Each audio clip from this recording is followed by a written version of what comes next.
Eu quero ver se vocês acertam. Quem foi um dos maiores auxiliares do pseudo-juiz Alexandre de Moraes na perseguição do presidente Bolsonaro e da oposição? Se você disse aqui no chat que foi Paulo Gonet, o apóstata, você acertou. Porque Paulo Gonet transformou a Procuradoria-Geral da República de um órgão respeitável. Nós tivemos gente do quilate da Lindora Araújo com suas brilhantes respostas aos abusos ao Alexandre de Moraes. E hoje nós temos uma PGR que virou um carimbador de papéis do Alexandre de Moraes. Aliás, pior, eles conseguiram cair ainda mais no fundo do poço, porque agora eles são carimbadores de papel do Lindbergh Farinhas. Porque o que o Farinhas pede, eles fazem. Então o fato é que o apóstata Paulo Gonet é uma peça central do regime, não há a menor dúvida sobre isso. Candidataço ao Malay Magnitsky. Candidataço. Mas por enquanto, por todos os serviços prestados ao Alexandre, por todas as violações de direitos humanos na qual ele foi partícipe, por toda a farsa dele no inquérito do golpe da Disney, o Gonet foi recompensado pelo regime. E nós temos a seguinte notícia. Lula assina recondução de Gonet ao cargo de Procurador-Geral da República. Eu entendo quem fica indignado com esse tipo de coisa, mas ao mesmo tempo em que isso gera em nós indignação, eu acho que gera uma oportunidade. Porque sim, é prerrogativa do Lula, enquanto PGR, enquanto presidente, indicar o PGR. Porém, é prerrogativa também do Senado sabatinar e aprovar ou rejeitar a nomeação.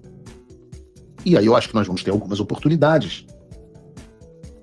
Primeiro, nós teremos uma sabatina na Comissão de Constituição e Justiça do Senado Federal, onde a oposição vai poder questionar o apóstata Gonet sobre todas as ilegalidades cometidas ou chanceladas por ele à frente da PGR, da Procuradoria-Geral da República. Na sequência, você tem uma votação secreta no plenário do Senado para ele ser reconduzido, e ele precisa de 41 votos favoráveis. Ora, nós temos mais de 41 senadores que apoiam o impeachment do pseudo-juiz Alexandre de Moraes. E votar sim pela recondução do apóstata Paulo Gonet é dizer que aprova o que o Alexandre de Moraes fez com o apoio do próprio Gonet, além de demonstrar apoio à prisão do presidente Bolsonaro, defendida pelo Gonet. E dá para dar uma dica aqui para o Senado, que a oposição do Senado tem o dever de defender até o dia da votação da recondução do Gonet, porque vejam, o artigo 292 do Regimento Interno do Senado Federal diz que a votação secreta poderá se dar por meio eletrônico ou por meio de cédulas, ou 3 por meio de esfera. O que a oposição pode fazer é articular que a votação seja feita por meio de cédulas, como já ocorreu na eleição à presidência do Senado Federal no início do governo Bolsonaro. Então, cada senador vai ter a oportunidade de mostrar, se quiser, a cédula de votação antes de depositá-la na urna, para que o povo saiba quem votou sim e quem votou não. O senador que não mostrar a cédula, a gente sabe que está afirmando sim para a recondução do apóstata Paulo Gonet. E assim a gente vai saber claramente quem o eleitor deve cobrar nas eleições do ano que vem. É um regulamento, vamos jogar com o regulamento debaixo do braço, usar a capacidade de articulação aí de vocês, senadores da oposição. E eu acho extremamente possível. Uma das coisas que me incomoda muito na oposição brasileira é que eles são derrotados de espírito. O Alexandre de Moraes os derrotou materialmente, mas espiritualmente são muitos derrotados, são pessoas muito para baixo, são pessoas muito desacreditadas. Sempre nada vai dar certo. Eu nunca vi uma pessoa assim mudar o mundo. Eu nunca vi. Eu nunca vi um pessimista fazer nada, construir nada. Nunca. O pessimista é aquele que ele gosta de botar as expectativas lá embaixo, porque aí não acontece nada, e aí não aconteceu nada, tá tudo certo, porque ele já tá derrotado por dentro. Fala, amigos do canal. Tá gostando desse vídeo? Então não esqueça de deixar o like, comente o quanto quiser e compartilhe com seus amigos e inimigos por um Brasil melhor e mais justo. Inscreva-se no canal e nos ajude a chegar a 1 milhão de inscritos. Não saia daí que o melhor desse vídeo ainda está por vir. Melhor canal de corte do YouTube.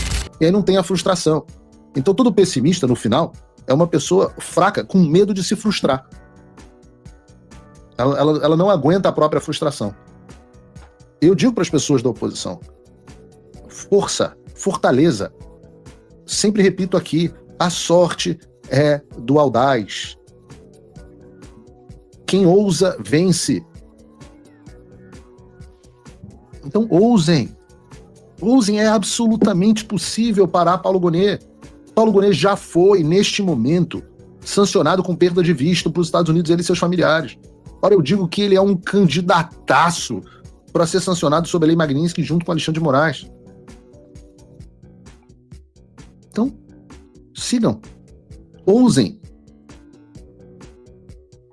Porque o cenário é claro. Se a gente não lutar contra o sistema agora, o prejuízo na frente vai ser muito maior. Agora é a hora dos políticos mostrarem para que eles foram eleitos e fazerem as suas articulações contra a recondução do Paulo Gonet. Se deixar o sistema caminhar tranquilo, a coisa vai sim piorar muito. Eu sei que tá ruim, mas pode piorar muito. Até porque a gente está vendo uma articulação política onde o Centrão, que é a maioria da força política no Brasil, parece leniente com a ideia de ver um Bolsonaro preso e emplacar o seu próprio candidato. Imagine, né? Um candidato que agrade o sistema e o Centrão. Quem está se colocando contra isso? Ora, quem está se colocando contra isso é o deputado Eduardo Bolsonaro. E é por isso que nós temos reportagens como essa no Jornal Globo. Veja a reportagem da Bela Megali. PL e Centrão prevêem Eduardo Bolsonaro inelegível e descartam candidatura à presidência. E a reportagem diz assim: lideranças do Centrão e do próprio PL minimizam os impactos que uma eventual candidatura de Eduardo Bolsonaro à presidência pode ter sobre o governador de São Paulo, Tarcísio de Freitas. Bom, aqui já tem um monte de coisa. O governador Tarcísio de Freitas jura para mim que não é candidato, não quer ser candidato e vai apoiar quem o presidente Bolsonaro indicar. Eu sou um homem inocente e ingênuo e acredito no governador Tarcísio de Freitas. Mas, aparentemente, há um monte de pessoas menos inocentes e menos ingênuas que eu que não acreditam e que estão completamente focadas na visão de que Tarcísio de Freitas será o candidato deles à presidência. Não importa se Tarcísio quer ou não quer. Essas pessoas querem o Tarcísio. Diz a reportagem da Bela, a avaliação predominante é que Tarcísio segue como nome favorito da direita para disputar o Palácio Planalto em 26. Além disso, há a expectativa de que Eduardo esteja inelegível até lá. A leitura é de que o deputado será condenado pelo STF na ação que investiga a sua atuação nos Estados Unidos para coagir autoridades brasileiras no contexto da tentativa de golpe de Estado.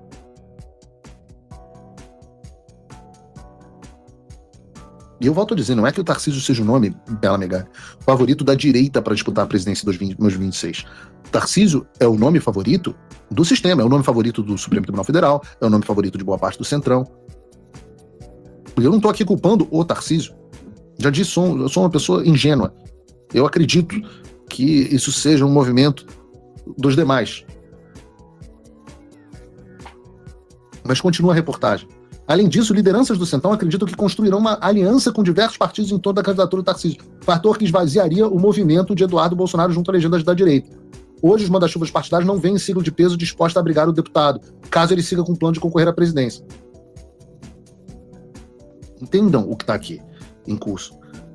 Você tem Eduardo Bolsonaro defendendo, de fato, a nossa visão para o Brasil, que é a visão da direita nacional populista, e um establishment, e um Centrão, e um STF querendo fazer uma aliança de todo mundo, PP, União Brasil, PSD, republicanos, etc., para tornar completamente inviável qualquer outra candidatura de um outro partido.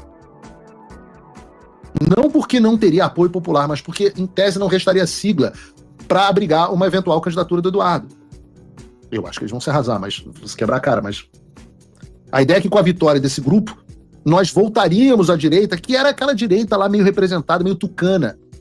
Ninguém enfrenta o sistema, as pessoas que apoiam o Bolsonaro e o nosso movimento político continuam a ser perseguidas, volta o teatro da tesoura e a falsa oposição à esquerda.